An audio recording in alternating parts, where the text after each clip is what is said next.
Je vous salue mes bien-aimés, mes frères et sœurs, que le Seigneur vous bénisse. C'est encore une opportunité, une grâce que le Dieu m'a accordée aujourd'hui et que je voudrais être avec vous à travers cette vidéo, vous donner vous parler de Dieu.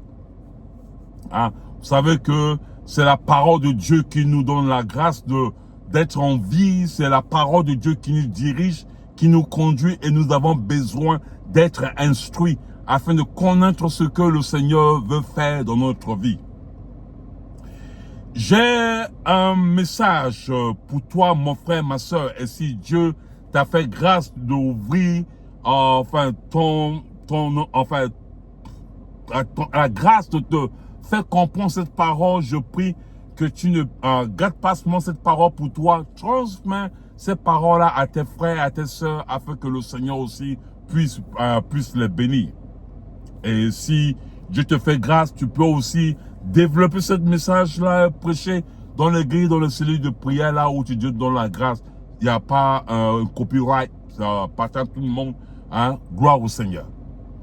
J'ai deux versets à partager avec vous aujourd'hui, dans Romains chapitre 12, verset 2, et dans Colossiens chapitre 3, verset 10.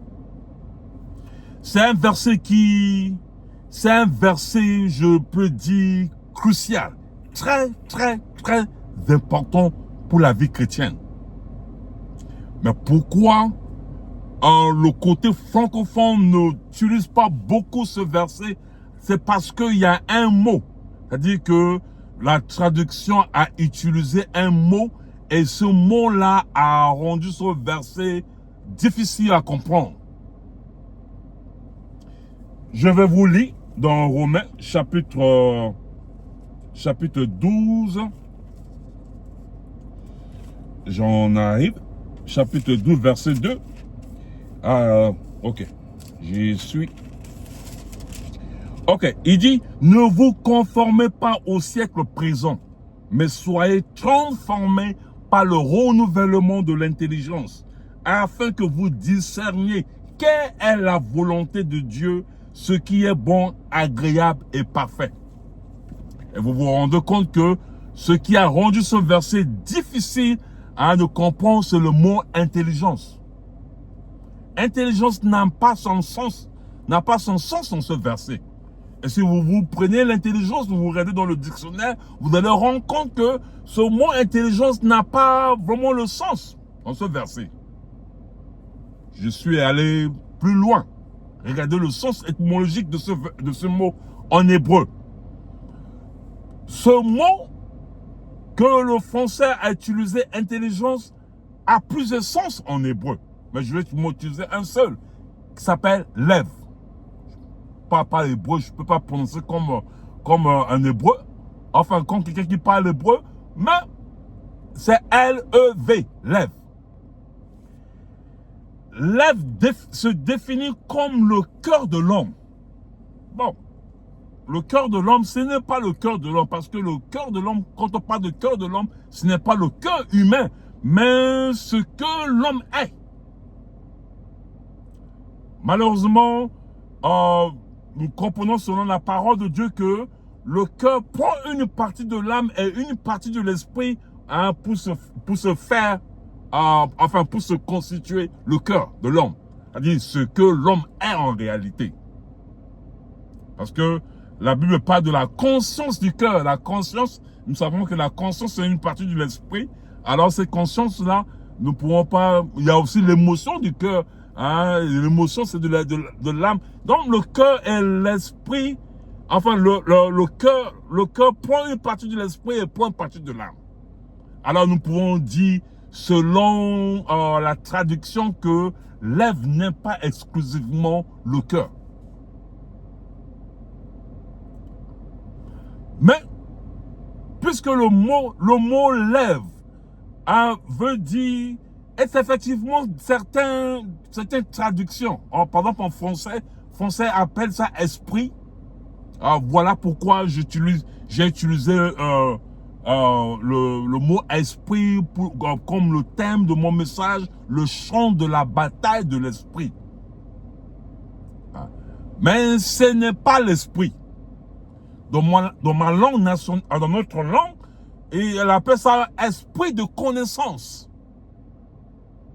Et ça, ça approche beaucoup plus de lèvres. Ce n'est pas l'esprit de l'âme, ce n'est pas aussi, quand je parle de l'esprit de connaissance, ce n'est pas l'esprit, enfin, une fruit de l'esprit, mais c'est quelque chose dans notre âme qui gouverne et qui constitue ce que nous sommes. Et ce que nous voyons dehors est le reflet de cette lèvre-là, l'âme, de cette partie de l'âme-là qui s'appelle lèvre en hébreu. Mais puisque le mot est tellement compliqué, et il n'y a pas un mot typiquement pour le définir en français, je vais appeler lèvre un tableau de programmation. Et c'est effectivement un tableau de programmation. Ce n'est pas biblique, c'est juste selon ma compréhension. Vous vous rendez compte que notre vie a été programmée selon les événements que nous avons connus, selon les paroles que nous avons connues, selon les traits ou les choses que nous avons fait et qui a fait de nous ce que nous sommes. Il arrive de fois, nous voulons projeter notre image de ce que nous ne sommes pas en réalité, mais l'homme voit exactement ce que nous sommes. Quand nous tenons devant, par exemple, le peuple de Dieu pour leur parler de Dieu, nous ne leur prêchons pas une autre personne, mais nous prêchons en réalité ce que nous sommes. Les gens voient. Combien tu peux leur dire ce que tu sais et ils voient. Quand il y a un feu à la maison, ils voient le feu devant eux à l'église. Quand il y a froid à la maison, ils voient le froid. Le froid devant eux quand tu leur parles de l'église. Nous prêchons ce que nous sommes. Et ces tableaux de programmation, c'est là où nous affichons nos imaginations et c'est là aussi nous affichons nos pensées. C'est ce que nous sommes en réalité. Les paroles nous ont formés, les choses, les événements, ce que nous avons connu, les problèmes, les difficultés que nous avons connues dans notre vie, nous a formés. Et nous avons ces choses-là dans ce tableau de programmation. Et il n'y a que la puissance de la parole de Dieu, à moins que la personne accepte de se déplacer. Voilà pourquoi la Bible dit, soyez transformés par le renouvellement de ce tableau de programmation. Je n'ai pas voulu utiliser le mot intelligent parce que cela est compliqué. Cela ne donne pas vraiment le sens exact de ce qui est dans ce verset. Je donne un exemple pratique. Il y a par exemple, dans une église, il y avait un groupe de chrétiens qui se rassemblent de foi et qui prient ensemble. Un jour, un des frères de ce groupe-là, c'est juste un exemple, mais un exemple pour vous expliquer à peu près comment ces choses fonctionnent ou comment ce tableau de programmation fonctionne. Un jour, un des frères parmi ce groupe-là a eu un problème et ne pouvait pas venir et les autres membres du groupe se sont rassemblés pour aller visiter ce frère. Quand il était arrivé, il y avait parmi ce groupe, il y avait une sœur qui ne parlait pas, qui n'ouvrait même pas la bouche. Elle sentait pas bien. Et quoi que le frère leur a offert de rafraîchissement, cette sœur ne voulait même pas manger, ne voulait même pas boire. Personne n'a eu le courage de lui poser la question ce qui n'allait pas. Alors le frère qui a reçu ce groupe-là, comme ça, voit des pensées. Je crois que cette sœur me déteste, elle ne veut pas venir chez moi, mais je me pose la question pourquoi elle est venue chez moi. Et le frère a commencé à développer la haine ou une mauvaise position ou une mauvaise position par rapport à cette sœur. 3 fois, après le rencontre, 3 fois, ce frère l'a rencontré, cette sœur a voulu l'approcher parce que il avait déjà cette pensée, cette dessin ou cette image qu'il a déjà conçu ou ce qu'il a déjà programmé sur ce tableau par rapport à cette sœur. Oh, c'est elle qui s'approche là-bas. Je ne vais pas l'approcher, je ne vais pas la voir, je ne vais même pas la saluer. Bon, le frère a pris un autre chemin. 3 fois, cette sœur-là a remarqué que quelque chose n'allait pas. Et finalement s'est approchée de ce frère pour lui poser la question, qu'est-ce qui n'allait pas? Pourquoi tu me vois, tu te fâches et tu ne veux pas me saluer? Et le frère a commencé à expliquer ce qui n'allait pas. Tu étais venu à la maison, tu ne parlais pas, le groupe était bavard, mais toi complètement, tu ne parlais pas. Je vous ai offert quelque chose à manger, à boire, tu ne mangeais rien et tout. Et je me demandais pourquoi tu es venu chez moi. Je croyais que tu avais la haine de moi. Et la sœur s'est mise maintenant à expliquer la raison pour laquelle elle était dans cette attitude. Pourquoi? Parce qu'elle avait une carie dentaire qui lui faisait tellement mal qu'elle ne pouvait même pas d'abord rester à la maison puisque le groupe devait venir être là. Alors elle s'est forcée à venir, mais comme elle avait tellement de douleur, elle ne pouvait même pas parler, elle ne pouvait même pas manger. Voilà pourquoi elle était calme. Alors, quand ce frère a écouté ce que la sœur dit, il a commencé à reprogrammer ou à transformer sa mentalité ou l'image qu'il a conçue sur ce tableau de programmation par rapport à ce que la sœur a dit. Et il a enlevé cet esprit en lui demandant à cette sœur-là pardon de cette attitude parce que j'ai une mauvaise pensée sur toi, sur quelque chose que moi, je n'avais pas compris. Voilà comment ce tableau fonctionne. Le frère était l'image de cette haine-là dans sa tête par rapport à cette sœur-là. Il y a des événements qui se produisent dans notre vie. Il y a des choses que nous avons faites dans notre vie et qui sont là, programmées dans notre vie et qui nous constituent ce que nous sommes. Combien même que nous sommes chrétiens ou pasteurs ou évangélistes ou docteurs, nous avons encore cette image-là programmée sur ce tableau. À moins que le Seigneur vous amène à renouveler et à reprogrammer ce tableau pour que nous soyons une autre personne. Vous vous rendez compte qu'il y a des chrétiens ou il y a des hommes de Dieu qui servent le Seigneur et subitement vous le voyez faire des choses qu'il ne devait pas faire, des choses qu'il prêchait contre. La raison de ces choses-là, c'est parce que ce tableau de programmation a été des choses qui ont été programmées longtemps, qu'ils ont vu. Certains gens qui faisaient ces choses-là, ils avaient ça, ils avaient dans leur programme, au lieu de rejeter ces choses-là, ils ont programmé sur ce tableau de programmation. Ils attendaient juste l'occasion. Et quand l'occasion s'est présentée, voilà ce serviteur de Dieu, cet homme ou ce chrétien qui servait le Seigneur, commençait à pratiquer ces choses. Le diable n'a pas besoin de prendre la main de quelqu'un pour aller pécher.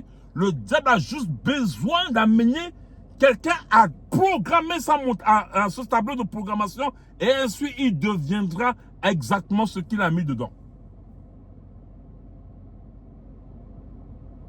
Il y a par exemple des gens aussi, quand on leur prêche la parole de Dieu,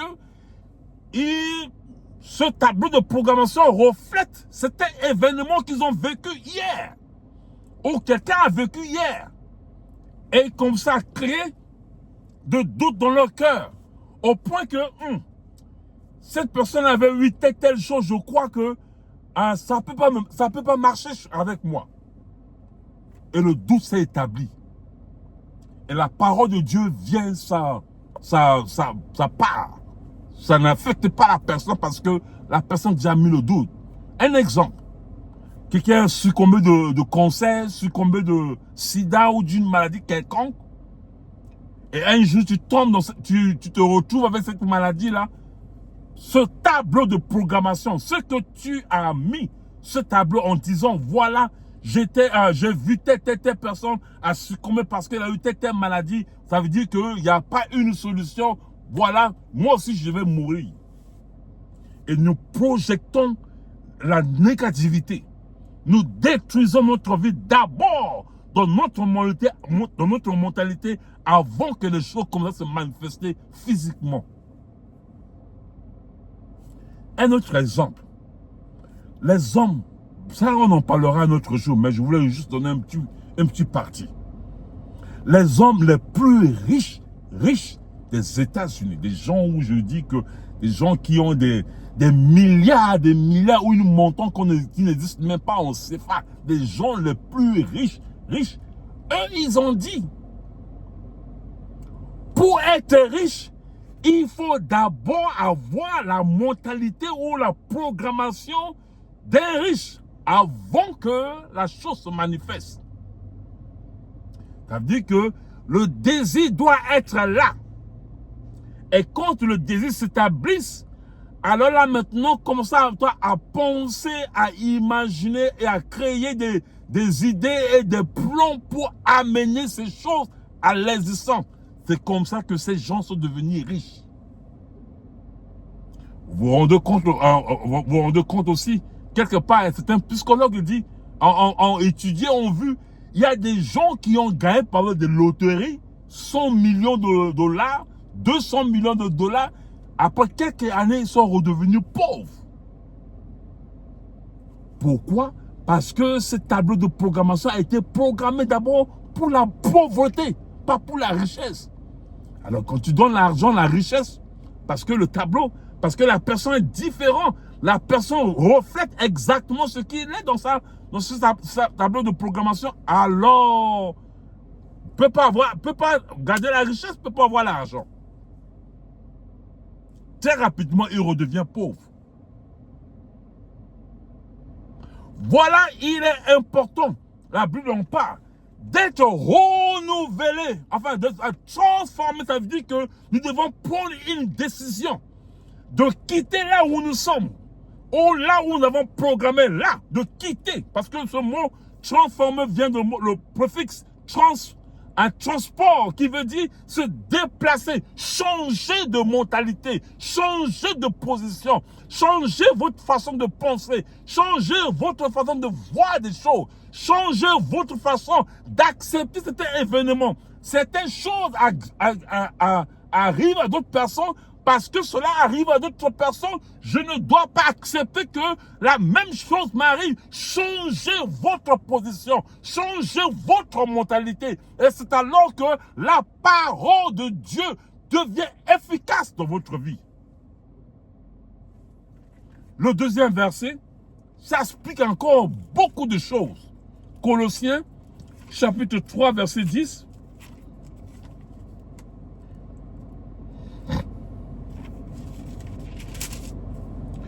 Il dit, et ayant revêtu l'homme nouveau qui se renouvelle dans la connaissance. Je dis la connaissance de Christ, selon l'image de ce qui a été, selon l'image de celui qui l'a créé. Je répète, et ayant revêtu l'homme nouveau qui se renouvelle dans la connaissance. Et cette connaissance, c'est la connaissance de Christ. Selon l'image de celui qui l'a créé. Ce verset explique complètement le premier verset dans Romains chapitre 12, verset 2. Quand nous revêtons de l'homme nouveau, nous changeons notre manière selon la parole ou selon l'image de celui qui nous a créés. Quand nous approchons plus de Christ, ou nous approchons plus de notre sauveur ou notre rédempteur, nous changeons de mentalité. Nous nous sommes renouvelés. Nous ne sommes pas la même personne. Ces choses que nous avons vues, ces choses que nous avons entendues, ces paroles négatives qui ont affecté notre vie, nous sommes complètement transformés. Cela n'est pas naturel. Il faut la parole de Dieu. Il faut la prière. Il faut la décision de quitter là où nous étions afin que nous devenions une nouvelle personne. Nous sommes des êtres humains. Nous avons besoin des choses matérielles. Mais le matériel n'est pas notre perspective. C'est qu'est-ce qui est notre perspective. Nous avons besoin de l'argent. L'argent n'est pas notre but. C'est Christ qui est notre but. Et quand nous faisons Jésus-Christ notre but, la Bible dit, cherchez premièrement le royaume de Dieu et sa justice, et toutes choses vous donnera par-dessus. Cherchez pas l'argent, cherchez Jésus et vous trouverez l'argent. Là, l'argent m'appartient, selon le Seigneur. Cherchez pas le bien matériel, cherchez Dieu, vous trouverez toutes ces choses. Cherchez premièrement le royaume de Dieu et sa justice, et toutes ces choses vous serez données par-dessus. Changez. T'as dit, soyez transformés par le renouvellement ou par la déprogrammation de ce que nous avons mis sur ce tableau de programmation.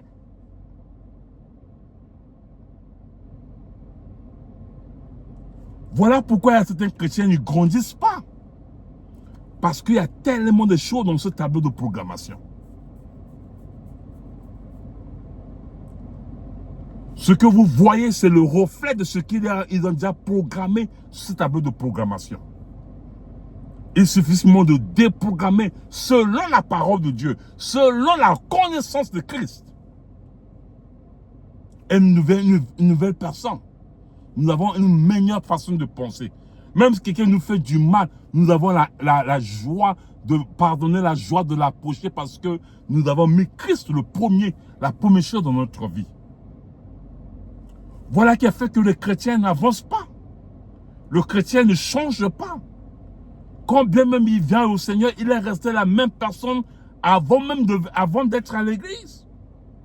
Le chrétien continue à fumer, le chrétien continue à boire de l'alcool, le chrétien continue à faire ces choses qu'il faisait dans le monde, quoi qu'il est maintenant dans l'église. Pourquoi? Parce que ces choses-là n'ont pas été renouvelées selon la connaissance de Christ. Et selon l'image de celui qui t'a créé. Voilà, c'est très important. Je voulais encore revenir sur ce verset, sur ce message. Je crois que je n'ai pas encore fini. J'ai encore des choses à dire, mais puisque le temps est passé, je vais m'arrêter ici. Que le Seigneur te bénisse, mon frère, ma soeur. Si Dieu t'a béni à travers cette parole, ne gâte pas pour toi. Transmets à d'autres personnes, afin que Dieu aussi puisse vous bénir. Je crois que j'ai encore, je n'ai pas encore fini.